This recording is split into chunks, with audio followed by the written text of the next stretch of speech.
Hey Catgingas, DEVA here with another exciting build video. The Seliana festival just launched and we have so many new things to craft and farm. One of them is the new magnificent Royal Charge Blade. To unlock and craft this weapon you will have to do the new event quest 50 Shades of White, where you have to fight a gigantic Barioth and obtain fast tickets. You will also need the Hero King coins from the arena quest number 6 and 7 to do the final upgrade. If you're not sure what is new and what event quest you should go for during the festival, be sure to check afterwards my Seliana guide video. On this video I will cover 3 builds for the new Charge Blade. A classic max DPS build, a build with health boost 3 by just dropping a few attack points, and a pure Savage Axe build which also includes health boost 3 because it came for free. I also made a no level 4 decoration build, as in all of my videos, for newcomers and people that get wrecked by RNG. Before we jump into the builds, let's have a look on its stats first and try to compare it to other Charge Blades. It has 972 raw, which is less than the Gold Rathian or the new Dante Charge Blade, but we can reach purple sharpness with just a single handicraft, which gives us a decent boost on our raw damage. Besides of that, it has hidden element, which means we can apply the skill non-elemental boost for 5% increase on raw damage.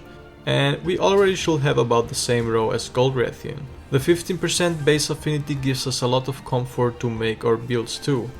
It has impact files of course, so your files do scale 100% only from raw damage, and the skills Artillery and Failing Bombardier at the Canteen is a must-have as well. So let's get straight into our builds. The first build is a classic Charge Blade DPS build, which can be used for either Savage Axe or SID gameplay.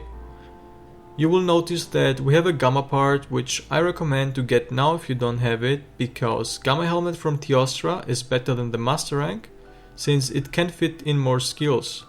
On the most cases it's just one attack boost, but sometimes it's the last 5% affinity you're going to miss to finish off a build. However, if you don't have it, it's completely fine and just use a Master Rank helmet.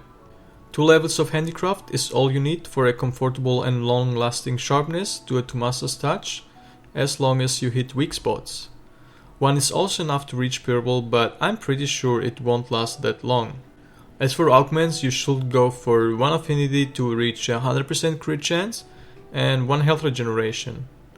This number right here is called Effective Raw, aka EFR. Probably some of you have heard of this. This shows the raw damage with all the buffs, and you can literally just compare it to other raw builds to see the difference on damage. We have a 772.56 on this one, and now let me show you the Gold Rathian meta build EFR. It is 781 and 7. That's barely 1% more damage. The reason why I'm showing you this is because I know some people will be like, oh, don't use that shit, it's not good, just use the Gold Rathian instead, it's meta. Honestly, who gives a shit about 1% damage, which will increase your hunting time by like 5 seconds, basically just a single hit? Or even a few more from the extra poison the Goldian has, literally no one cares, when you could just look way cooler. It's completely fine to use meta of course, but after using in half a year the Gold Rathian, you for sure want to change something and use something that just looks cooler or is newer. The second build is basically the same and has 40 less CFR, which is 3.5 less damage, but we do have instead 3 health boost, so that's really not a big deal guys. The Savage Axe build is basically almost the same as a classic build minus offensive guard. When you are going for pure Savage Axe gameplay, you can definitely not take advantage from offensive guard all the time, so it's just way better to fit in more offensive skills in the build and have them constantly active. It's simply not worth to go back into sport mode to block an incoming monster attack to activate offensive guard, and then switch back to Savage Axe and have less than 10 seconds remaining for that small damage increase, when you could just non-stop attack the monster with more damage. And here is a version of the first build without any level 4 decorations for new players or if you're missing any jewel, and then you can continue your grind slowly to build up your final endgame build. So we're basically just missing out the purple sharpness and offensive guard. That's still not a big deal, you have now a huge chunk of white never-ending sharpness, and all the important skills such as artillery, focus, capacity boost, guard, and 100% crit chance. Hope you all enjoyed these builds and could find something that suits you well. If so, you can leave a like, which supports my video incredibly much, and comment down below what you guys want to see next from me. If you're new here, don't forget to subscribe and turn notifications so you don't miss any future content of me.